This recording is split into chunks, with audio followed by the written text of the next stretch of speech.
Alright, so in this video we're going to discuss energy storage in capacitors. And as I've been saying all along, the energy stored in a capacitor is equal to the work done by the electric forces required to separate opposite charges and place them on the conductor to charge it. So as we are putting negative charge onto the one plate from the power supply, that buildup of charge leads to an electric field and thus an electric force, which pushes an equal amount of electrons off of the opposite plate, which causes it to have an equal positive charge. So we're going to discuss here the work required in order to do this.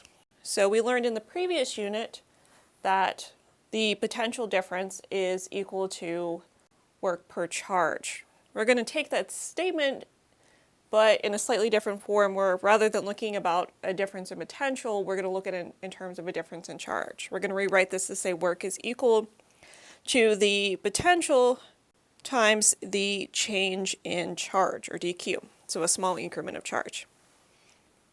And then rearranging the idea that capacitance is equal to charge over potential, we're going to replace potential with the charge over the capacitance.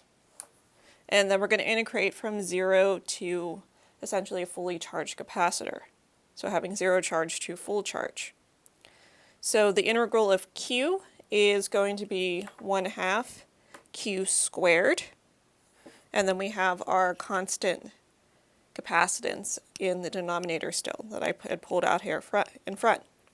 And since there is 0 potential energy or 0 energy stored whenever there's no charge on the capacitor, the work done is essentially equal to the final potential energy.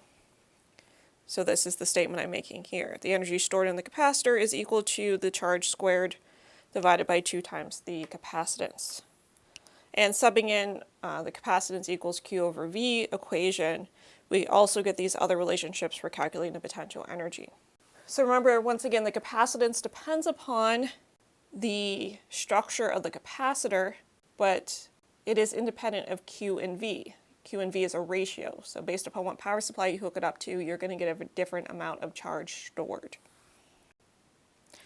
And along those lines, we're going to discuss how much energy is stored in the electric field. So we can say that because it's the work done against the electric field, we say the energy is stored in the electric field. Very similar to the idea with gravitational potential energy.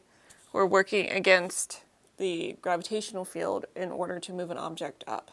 So we can define something called the electric energy density, which allows us to find the amount of energy per volume between those plates. And we do this by taking 1/2 times the electric constant, so this value would change if we're not in a vacuum, times the electric field strength squared. And what this formula is and how you calculate it depends upon the shape of the plate. So we discussed at the beginning of this particular topic how we did it for parallel plates, but you have to start all the way at the beginning of that derivation if the shape of the plates is different.